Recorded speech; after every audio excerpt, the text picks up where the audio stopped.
네, 대한민국 최초로 배달 라이더가 최저임금 위원이 됐습니다. 도대체 배달 라이더와 최저임금이 무슨 관계인지 한번 같이 알아보도록 하겠습니다. 먼저 부위원장님께서 네. 최저임금 위원이 되셨죠? 이게 뭐 하는 자리인가요? 네, 최저임금 위원이 네. 확실하게 된 건 아니고 네네네. 노동계가 추천을 하는 최저임금 위원이 되었습니다. 네네. 그래서 이제 국가에서 최저임금 위원으로 할지 말지 이제 추후에 이제 결정하게 되는 건데요. 네. 최저임금 위원은 뭘 하는 자리냐? 매년 최저임금을 결정하게 됩니다. 6월이나 7월쯤에 결정하게 되는데 이거는 내년도 최저임금. 네. 2025년 1월 1일부터 적용되는 최저임금을 결정하는데 네네.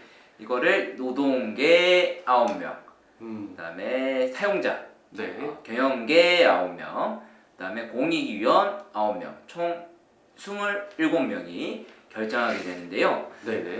제가 노동계에서 추천하는 9명 중에 1명으로 됐다라고 보시면 될 것 같습니다. 그래서 노동계는 한국노총 추천위원이 5명, 민주노총 추천위원이 4명 이렇게 구성되게 됩니다. 아, 그렇군요. 그런데 이거 뭐 좋은 일인 것 같기는 한데 이 최저임금은 보통 최저시급 이거 정하는 자리라고는 알고 있습니다만 네, 이게 근데 플랫폼 노동자는 이게 적용이 안 되고 있잖아요. 맞습니다. 왜 플랫폼 노동자가 최저임금 위원이 되었는지 이 배경에 대해서 한번 좀 설명해 주시죠. 네, 우리가 항상 법을 잘 살펴야 되는데요. 예. 최저임금 법 5조 3항 이걸 네. 한번 검색해 보시면 됩니다. 네. 여기를 보시면 임금이 통상적으로 예. 도급제나 그 밖의 이와 비슷한 형태로 정해져 있는 경우로서 네.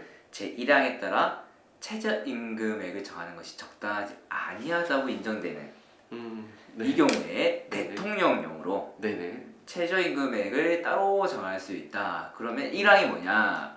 최저임금은 시간, 일, 주 단위, 월 단위로 정한다. 라고 돼 있잖아요. 그래서 예. 우리가 최저임금은 시급, 주급, 1급, 월급이라고 생각했는데 네네. 5조 3항에 보니까 도급, 그러니까 도급이 뭐냐면 네. 남의 부탁을 받아가지고 네. 일을 수행하는 건데요. 예. 이거를 이제 생각해보면 배달이잖아요. 네, 배달 노동이 해당이 네. 됩니다. 네. 요거 한 건을 네. 하면은 예. 얼마나 주겠다라고 하는 건데 우리가 배달 노동 같은 경우는 1급, 시급, 주급, 월급으로 하기가 어렵잖아요. 네, 그렇죠. 그러면 어떻게 할 수 있냐? 네. 건당 임금을 정할 수 있다는 겁니다. 이 건당 임금이요? 네, 그래서 배달 한 건당 최소한 얼마 이상은 받아야 한다라고 하는 거를 네네. 대통령령으로. 우리 예. 이번에 또 어제 선거가 있지 않았습니까? 네, 선거가 있었습니다. 윤석열 대통령이 네. 어쨌든 지금 국민의 어느 정도의 판단과 심판을 받은 거니까 예, 그렇죠. 예. 이런 것부터 해결해 준다고 한다면 좀 다르지 않을까 이런 기대를 해봅니다. 그래서 예. 대통령령으로 플랫폼 프리랜서 특수고용 노동자들의 건당 임금을 정해볼 네. 수 있다. 이 그런 근거 여지가. 조항을 가지고 주장을 해보는 거죠. 그런 여지가 있군요. 예. 그러면은 이 건당 임금을 정할 수 있다는 건 그럼 이 플랫폼 배달 노동에 이제 가져와 보면은 예. 이 기본 배달료라고 부르는 이것을 새롭게 정해볼 수 있다는 그런 이야기인가요? 바로 그렇습니다. 네.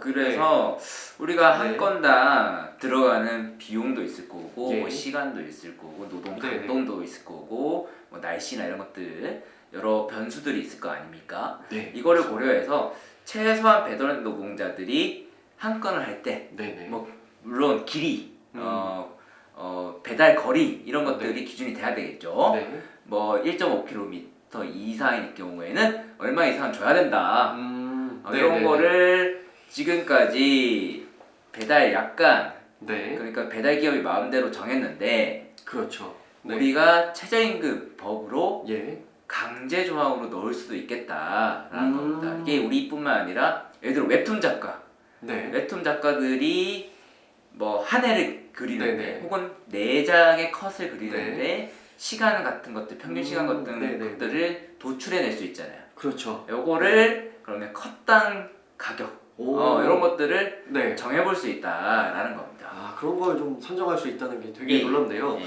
아무튼 2,500원, 3,000원 배달 플랫폼이 마음대로 기본 배달료 바꾸고 있지 않습니까? 맞습니다. 근데 이걸 좀 제어할 수 있다는 게 굉장히 설렌다, 네. 가슴이 두근두근한 소식이라는 말씀을 드리고 싶고요. 그러니까 네. 이 현실이 되는 게 굉장히 중요할 것 같은데 네.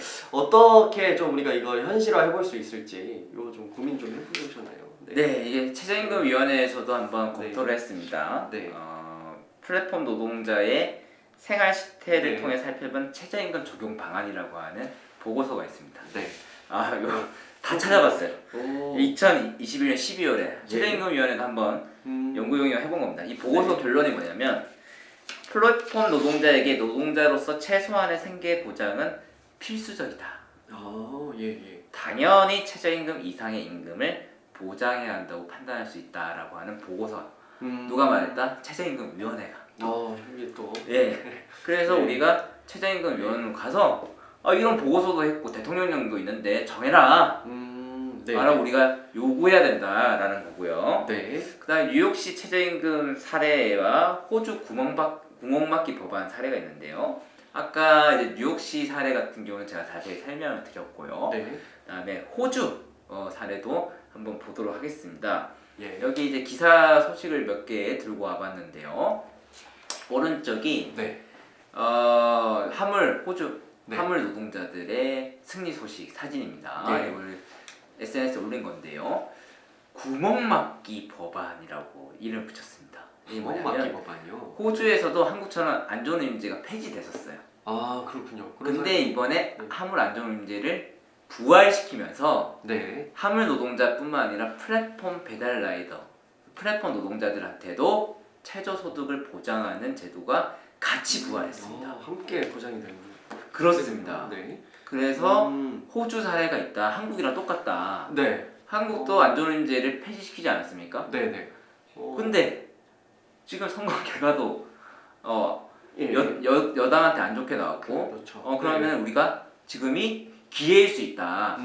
안전운임제 부활과 덧붙여가지고 아니 배달 노동자 네. 단독으로 뭔가 하기보다는 또 그렇죠. 여기 한국의 네. 화물 노동자들이랑 이런 좀 연대가 좀 필요하겠네요. 제가 어디 소속입니까?